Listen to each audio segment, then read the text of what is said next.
দেখতে কি ভালো লাগছে? পছন্দ করো এই মাছ?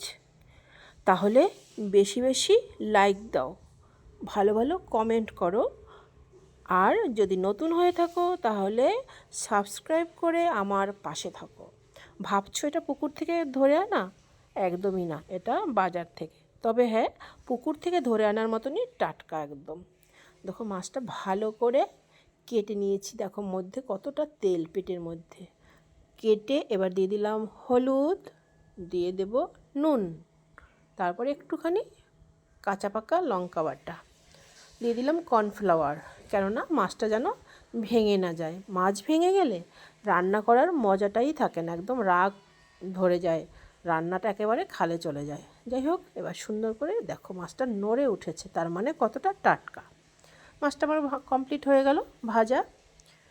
এইবারে টমেটোর মধ্যে দিয়ে দেবো নুন, আর ওই থালাটার মধ্যেই মশলাটা নিয়ে নেব।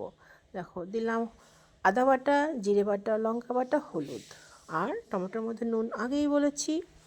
এবারে কড়ার মধ্যে দিয়ে দিয়েছিলাম জিরে ফোড়ন আর তেজপাতা, তার সঙ্গে দিলাম টমেটো। এইবারে দিয়ে দিলাম মশলায় জল মেশানো মশলাটা।